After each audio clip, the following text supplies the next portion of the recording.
سورۃ البقرہ کی آیت نمبر 156۔ الحمدللہ وکفی وسلام علی عبادہ الذین اصطفی،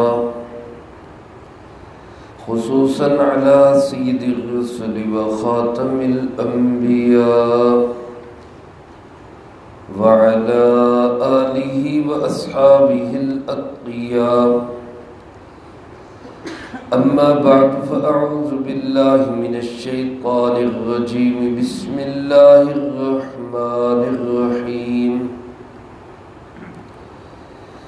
الذین اذا اصابتهم مصیبۃ قالوا انا للہ وانا الیہ راجعون، اولئک علیہم صلوات من ربهم ورحمة وأولئك هم المهتدون۔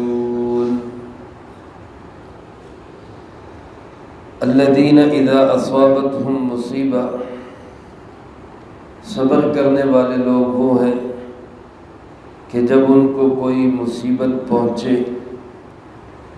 قالوا تو وہ کہتے ہیں انا للہ و انا الیہ راجعون، بے شک ہم سب بھی اللہ ہی کے ہیں اور بے شک ہم سب نے بھی اسی کی طرف لوٹ کر جانا ہے۔ اولئک علیہم صلوات، یہی وہ لوگ ہیں کہ ان کے اوپر خاص رحمتیں ہیں، من ربہم، ان کے پروردگار کی جانب سے، ورحمت، اور عام رحمتیں بھی ہیں، وَأُولَئِكَ هُمُ الْمُهْتَدُونَ، اور یہی وہ لوگ ہیں جو ہدایت یافتہ ہیں۔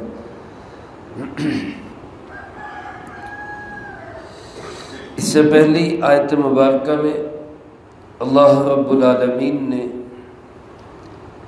اس بات کو واضح کیا کہ تم لوگوں کی جانچ کی جائے گی، آزمایا جائے گا تمہیں، اور آزمائش کے مختلف طریقے ارشاد فرمائے، کبھی خوف سے، کبھی بھوک سے، کبھی مال جان پھلوں کی کمی سے، اور آخر میں فرمائے کہ صبر کرنے والوں کو اے پاک پیغمبر جناب محمد کریم صلی اللہ علیہ وسلم آپ خوشخبری سنا دیں۔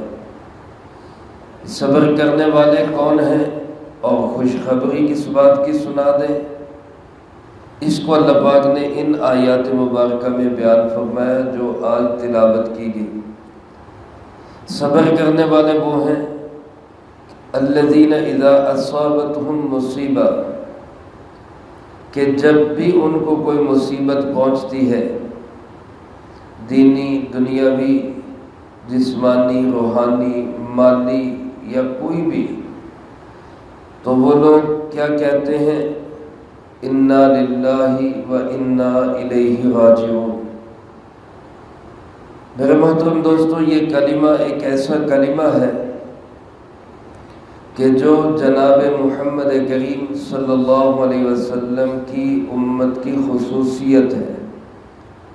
مفسرین کرام رحمہم اللہ نے لکھا ہے کہ آپ صلی اللہ علیہ وسلم سے پہلے کسی نبی کی امت کو یہ کلمہ اللہ پاک نے نہیں دیا۔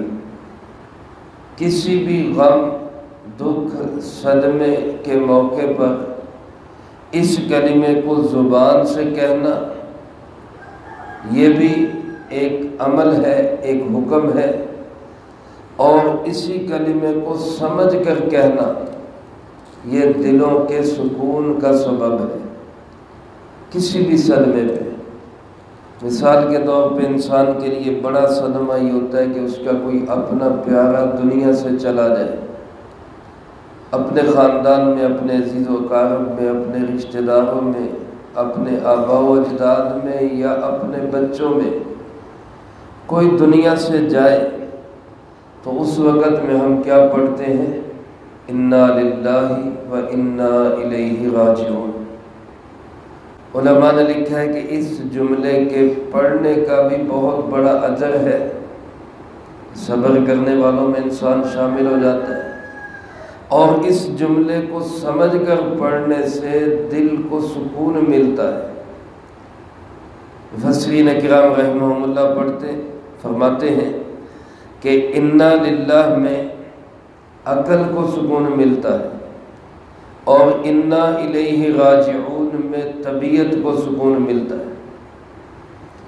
انا للہ میں عقل کو سکون کیسے ملتا ہے کہ انا للہ کا ترجمہ یہ ہے کہ ہم سب کا مالک حقیقی صرف کون ہے؟ اللہ۔ تو جب مالک وہی ہے تو مالک کی مرضی، وہ جس کو جہاں پہ رکھے اس پہ کوئی اعتراض کی، کوئی کسی قسم کے شکوے شکایت کی کوئی جگہ ہی نہیں ہے، سوال ہی پیدا نہیں ہوتا۔ مثلاً ایک آدمی 2 سواریوں کا مالک ہے، 2 گھوڑے ہیں اس کے پاس یا 2 گاڑیاں اس کے پاس، وہ اپنے گھر میں ایک کو کسی جگہ پہ رکھے، دوسرے کو کسی جگہ پہ رکھے، ایک کو گیراج میں رکھے، ایک کو اندر کمرے میں رکھے، کوئی بندہ یہ نہیں کہہ سکتا کہ جناب آپ نے ایسا کیوں کیا۔ اور بندہ کہے گا بھائی وہ مالک ہے، اس کی مرضی، وہ جو مرضی کرے۔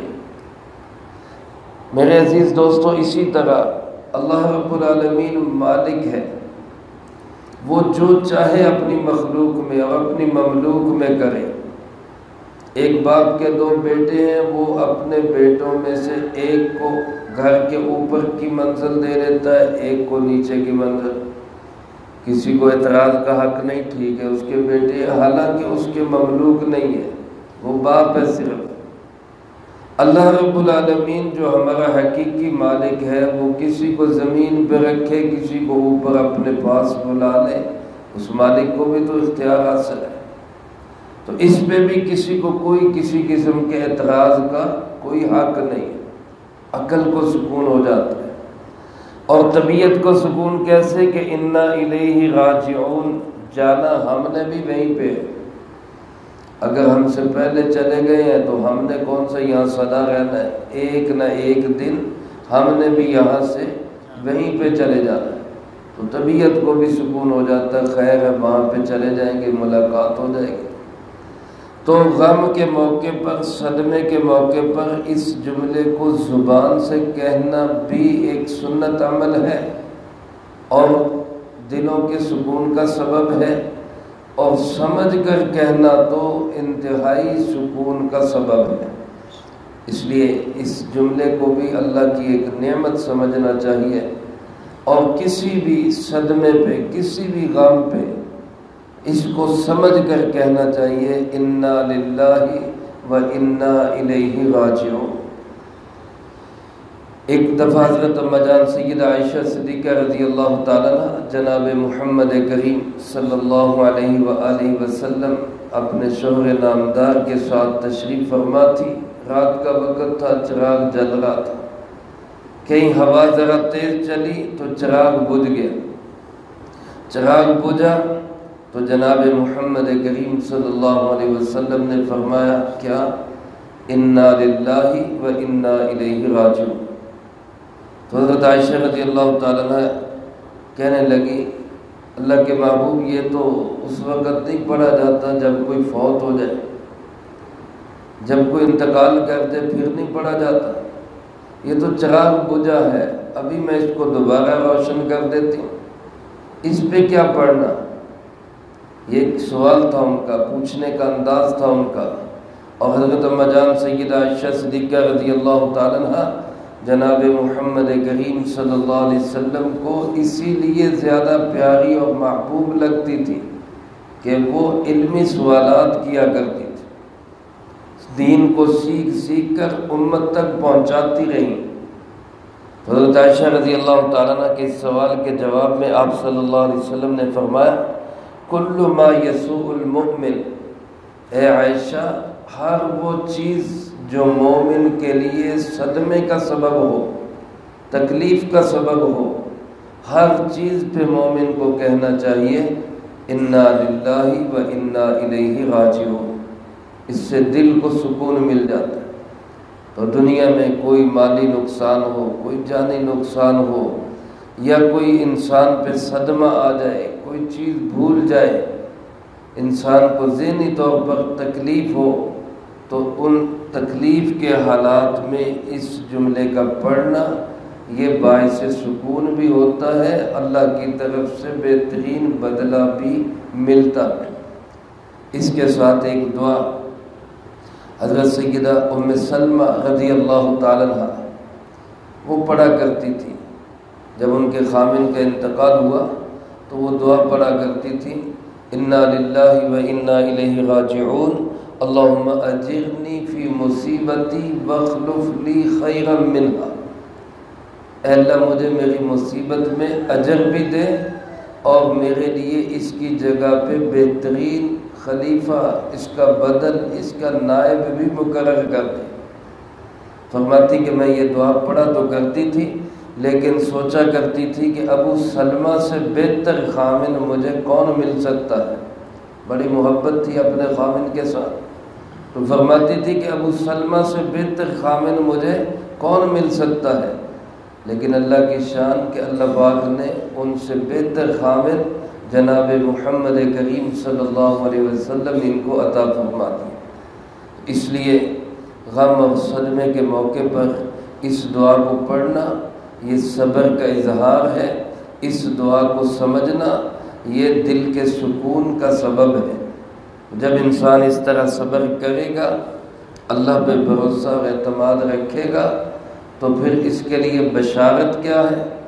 وبشر الصابرین، خوشخبری سنا دے ایسے صبر کرنے والوں کو کہ جب ان کو مصیبت پہنچتی ہے تو وہ کہتے بھی ہیں، عملاً بھی اظہار کرتے ہیں کہ ہم سب اللہ کے ہیں اور ہم سب نے اللہ ہی کے پاس جانا ہے۔ یعنی اپنے عمل سے، اپنے زبان سے کوئی شکوہ، کوئی شکایت، کوئی نوحہ، کوئی مرثیہ، کوئی ماتم، اس قسم کی خرافات وہ نہیں کرتے۔ ایسے لوگوں کو آپ خوشخبری سنا دیں، کس بات کی؟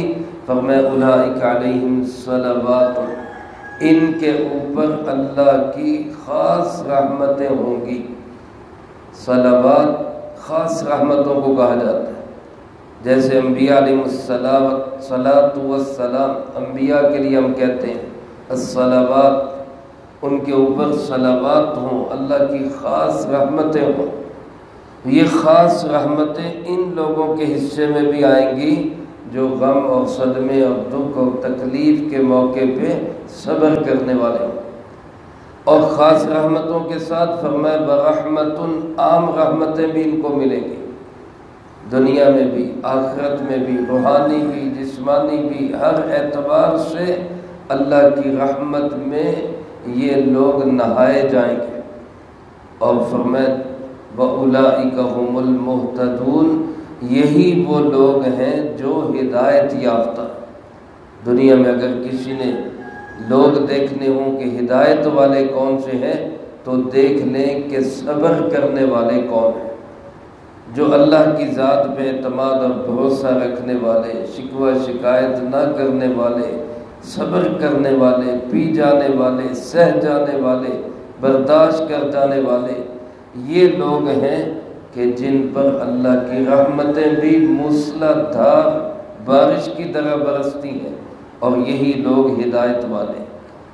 حضرت سیدنا عمر فاروق رضی اللہ تعالیٰ عنہ جب اس آیت مبارکہ کو پڑھا کرتے تو خوش ہو کے فرمایا کرتے، نعم العدلان و نعم العلابہ، نعم العدلان و نعم العلابہ، کتنی بہترین دو برابر کی چیزیں ہیں، اور کتنی بہترین ان دو کے علاوہ ایک اور چیز ہے۔ دو برابر کی چیزیں کون سی؟ فرمایا کرتے تھے کہ صلوات اور رحمت، یعنی خاص رحمتیں اور عام رحمتیں، یہ برابر کی نعمتیں اللہ کی، دونوں ایک دوسرے سے بڑھ کر۔ اور نعم العلابہ، ان کے علاوہ جو ایک مزید اللہ کی نعمت ہے وہ یہ کہ یہی لوگ ہدایت والے ہیں۔ ہدایت بھی انہی کو ملتی ہے جو صبر کرنے والے ہوتے ہیں۔ تو میرے محترم دوستوں، عزیز ساتھیوں، ہم سب نیت کریں کہ انشاءاللہ اللہ پاک ہمیں ہر طرح کا صبر اس طرح نصیب فرمائے، عافیت سلامتی کے ساتھ، کہ ہم لوگ نیکی کے کاموں پر بھی استقامت، جو نیکی کا کام شروع کیا روزانہ کریں۔ مثلا فجر کی نماز صبح کے وقت اٹھنا مشکل ہے، اٹھ کے آنا یہ بھی صبر ہے۔ آپ حضرات ماشاءاللہ جو یہاں تشریف فرما ہے، شکر ادا کریں کہ اللہ نے یہ صبر ہمیں کرنے کی توفیق دی۔ بستر کو چھوڑ کے آئے، کہہ دیں الحمدللہ، یہ بھی ایک صبر ہے۔ دن بھر نیت کریں ہم اپنے آپ کو گناہوں سے بچائیں گے، غلط نظر نہیں ڈالیں گے، غلط چیز نہیں سنیں گے، غلط بول نہیں بولیں گے، یہ بھی صبر ہے۔ نیکی پر صبر، گناہوں سے بچنا یہ بھی صبر ہے۔ اللہ پاک دن بھر عافیت سلامتی سے رکھے، خدا نہ خواستہ کوئی پریشانی آ جائے تو اس میں بھی ہم صبر ہی کریں گے، شکوہ شکایت نہیں کریں گے۔ جب ہم اس طرح اپنی زندگی روز کی روز ایسے بنائیں گے تو انشاءاللہ ہدایت بھی ملے گی، اللہ کی خاص رحمتیں بھی ہمارے اوپر برسیں گی۔ اللہ مجھے آپ کو سب کو اس کی توفیق نصیب فرمائے، جو کہا سنا اس کو زندگی میں لا کے دوسروں تک پہنچانے کی توفیق عطا فرمائے۔ اللہم انت السلام ومنک السلام، تبارک ربنا وتعالیت یا ذا الجلال والاکرام۔ اللہم اعنا علی ذکرک وشکرک وحسن عبادتک۔ اللہم احسن عاقبتنا فی الامور کلہا وأجرنا من خزي الدنيا وعذاب الآخرة۔ اللهم باقية كباقية الوليد، اللهم استر عوراتنا وآمن روعاتنا، اللهم إنا نجعلك في نحورهم ونعوذ بك من شرورهم، اللهم اكفنا بحلالك عن حرامك وأغننا بفضلك عمن سواك، اللهم اكفنا كل مهم من حيث شئت ومن أين شئت، رب اغفر وارحم وأنت خير الراحمين، رب ارحمهما كما ربياني صغيرا۔ اے مولا کریم، یا اللہ پاک جتنے مسلمان بیمار ہیں گھروں میں، اسپتالوں میں، اللہ سب کو صحت و تندرستی عطا فرما، سب بیماروں کو شفاء کامل نصیب فرما۔ جنہوں نے دعاؤں کے لیے کہا یا کہنا چاہتے ہیں یا ان کا ہم پہ حق ہے، اللہ ہر ایک کو صحت و سلامتی نصیب فرما۔ ہماری ایک بہن، اس کا بھانجا بیمار ہے، دعا فرمائے اللہ پاک اس کو صحت کاملہ نصیب فرما۔ اے ارحم الراحمین، اور جتنے احباب نے دعاؤں کے لیے کہا یا کہنا چاہتے ہیں ان کا ہم پہ حق ہے، سب کی جائز نیک تمناؤں کو پورا فرما۔ بہت سے دوستوں نے اپنے بچوں کے لیے امتحان میں کامیابی کی دعا کے لیے کہا ہے، یا اللہ جن بچوں نے بچیوں نے جو پیپر دیے یا دے رہے ہیں یا دیں گے، اللہ ہر ایک کو امتحانات میں شاندار کامیابیاں نصیب فرما۔ اے اللہ پاک ہم سب کو دین اور دنیا کے تمام امتحانات سے محفوظ فرما، اور یا اللہ جو امتحان آ جائیں ان میں ہمیں شاندار کامیابیاں نصیب فرما۔ دنیا آخرت کی ذلت و رسوائی سے بچا، دنیا آخرت میں عزتیں، سربلندیاں اور سکون نصیب فرما۔ اللہم ربنا هب لنا من ازواجنا وذرياتنا قرة اعین وجعلنا للمتقین اماما۔ ربنا تقبل منا انك انت السميع العليم وتب علينا انك انت التواب الرحيم۔ صلی اللہ علی النبی الکریم وعلى آلہ واصحابہ اجمعین۔